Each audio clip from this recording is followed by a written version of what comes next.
Alright, so I decided to do a part 3 to this Dark Horse Avatar comics thing. Now, this is just another continuations of mini-series and ongoings that I think could work. Starting with this. This is an ongoing series that basically follows around the gang. I wouldn't, in this story, I wouldn't call it The Gang. I'd call it, I don't know, Avatar Benders Forever or something. How I would do this is not so much a continuation of book 4 of the whole Promise deal. I'd actually kind of write this kind of like a superhero book. This would kind of be like a superhero team book, basically like the Justice League or Avengers. I'd kind of make it like a basically a superhero team book. Like I said, Avengers or Justice League. I'd put the team back together. Zuko, Toph, and Katara and Sokka all together. Now you're probably wondering, why wouldn't I put Suki or Mei on the team? Well, I would have, Mei would be protecting the Fire Nation throne. She's handling all the Fire Nation deals while Zuko's out helping Aang and the others fight off what other kind of weird enemy they have. And Suki, I'd kind of tie this into the whole Black Ops thing I talked about in the previous video. But yeah, I'd probably have Zuko, like, he can only do this part-time since he's Fire Lord and all, but he's kind of like the Batman of the group, where he's like, if you need me, I'll be there, but don't call unless it's like a major emergency. A lot of, I wouldn't have like just one continuing villain. I'd like to have a lot of recurring villains for the group to face, and definitely other benders or non-benders or even supernatural beings. I'd have them thrown up against. Basically enemies that not even the Avatar can beat, you know? Kind of like how the Justice League, you have Superman, but there are enemies that Superman can't beat, and he needs the rest of the Justice League to help him. It'd be kind of like that. Enemies that Aang can't beat because, you know, oh, he's the Avatar. He can just beat anyone in this timeline. I'm not saying in the whole world. I'm not saying that. I meant in this set universe, Aang is the most powerful being in his universe. And there's probably not a lot of people who can beat him, but let's say we throw him against demons or something from the spirit world, or people who are just as powerful as benders, or even people who can, you know, take away bending. You know, he's gonna need help for that. Definitely have the team dynamic there of just the 5 of them, unless you want to count Appa and Momo, then that'd be 8. They would just be along for the ride. Appa would be like the transportation, as always, and these guys would just be handling problems that, you know, no basic soldier in the Earth Kingdom can fight. And again, about the whole Aang thing, I wasn't saying Aang could be anybody in the whole, any other character. I'm just saying he could be anyone. He's the strongest being in the Avatar universe. That's what I'm saying. So yeah, like I said, don't mix those words around. Anywho, definitely play up with the fact that Sokka would definitely be the planner of the group.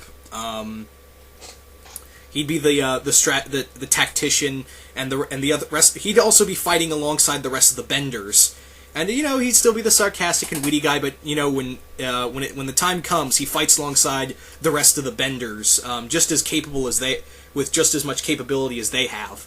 So definitely that.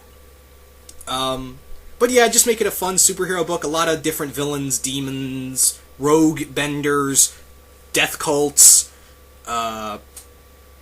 You know, kind of like a lot of stuff you'd see in this kind. And also bring in, I'd like to use a lot of beings from mythology, of Asian mythology, kind of like this monster called Orochi.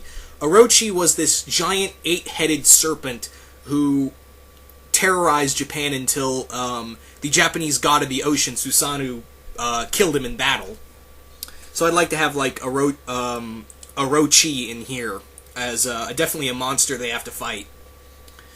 I'd even like to have the idea of having dark benders, people, these forgotten race of benders who can actually bend the darkness. They can actually bend shadows, and they want revenge. I'd even like to have the team go up against this other idea I had for villains of this rogue group of subhuman waterbenders who all they do is bend blood. They're trained bloodbenders, and they're kind of like these. They've been kind of like cast out by the rest of the water tribes, and they've been living in the most hostile regions of the North and South Pole, and they're actually turned into like these they've been living in ice caves, and they have these really pale skin. They don't really look human anymore. Think kind of like the creatures, if you've ever seen the movie The Descent. They kind of look like that, only they're capable of bloodbending. Or actually, no, I take back the Descent thing. They'll actually look a bit more like the vampires in 30 Days of Night. That's a better description. So, yeah. That would definitely... And I'd also have them a little more... These bloodbenders, very cannibalistic and savage. That's just to name a few villains. But yeah, I definitely like to see an ongoing... Like I said, not so much a continuation of the story, but definitely work it as a superhero book. But yeah, moving on. Moving on now to Azula. Now, Azula, how you could do her series is one or two ways. You can do it either work as a miniseries or an ongoing. Now, if you did like how I would do a miniseries is basically Azula after the war, and she's basically been trapped inside a sanitarium, and just she's trying to get her psyche, her mental state back to normal, but also, learning, just training to get out of here. She's biding her time. Another way I could do this as, you could actually work an Azula ongoing, but how I would do it is that, Zuko's been trying to reach out to her, and, due to her mental state, and she's just become more ravenous, and while she's back to, not back to being a raving psychotic, but she's still a sociopath, Zuko has no choice but to leave her at in the Boiling Rock. I would actually have Zuko still have the Boiling Rock operating, but this time around it's only Fire Nation loyalists and other criminals of the Fire Nation.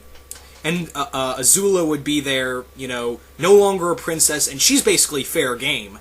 She can't firebend unless being thrown to the cooler.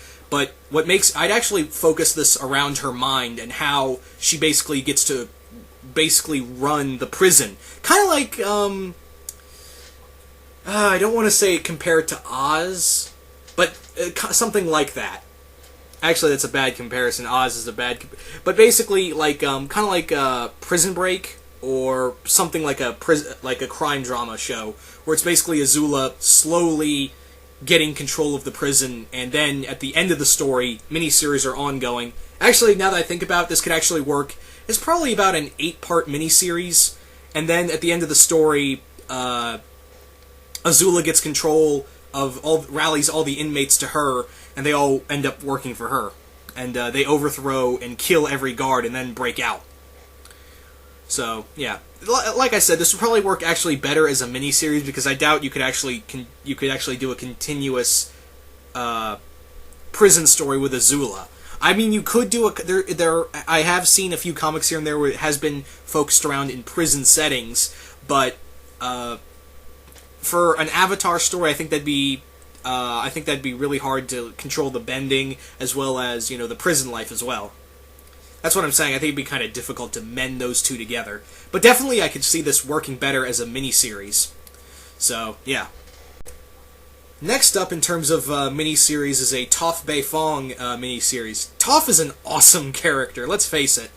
How I would do this is, like I said, probably like a 5 to 6 miniseries, and just basically her rising in terms of metal bending and, still her earth bending, and she's basically, learning from now even King Boomy. She's even learning more advanced moves from King Boomy, and furthermore, I'd also have this story is that it would dig a little more into the Beifong family, like, the Beifong family generations ago and up to Toph's mother and father, they've been working with this triad, these group of mobsters, underworld shady types in their trading business.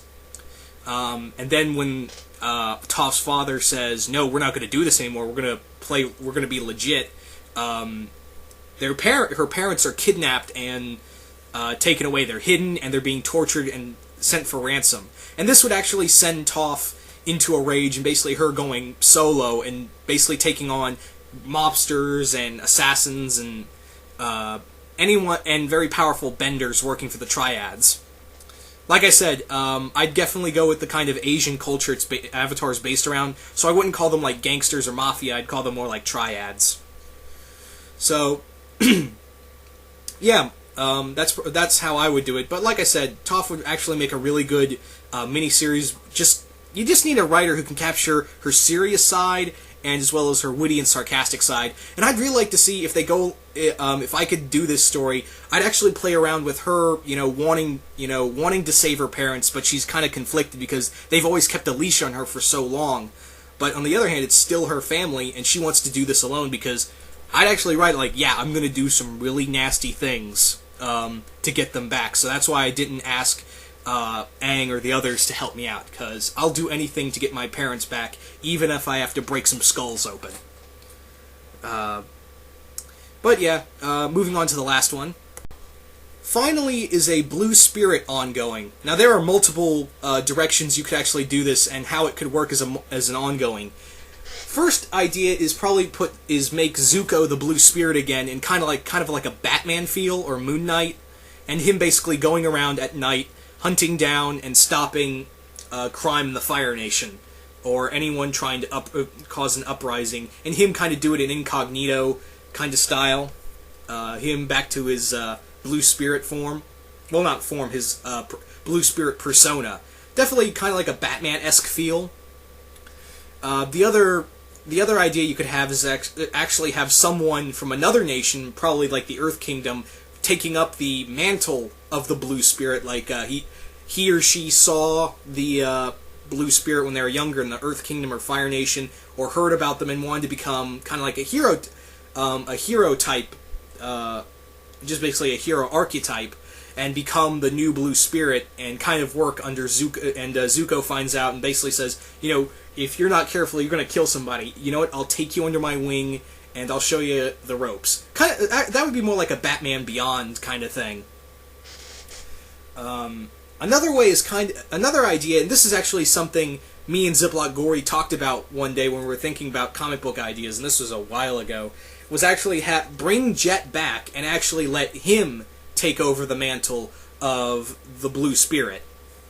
Basically, he comes back to... He's returned to life by a group of cultists, and he's basically forced to be their hitman against the new Fire Nation, because they were necromancers who worked secretly for Ozai. They were his secret arcane warriors, and they want to overthrow Zuko and get Ozai back on the throne. Yada yada yada.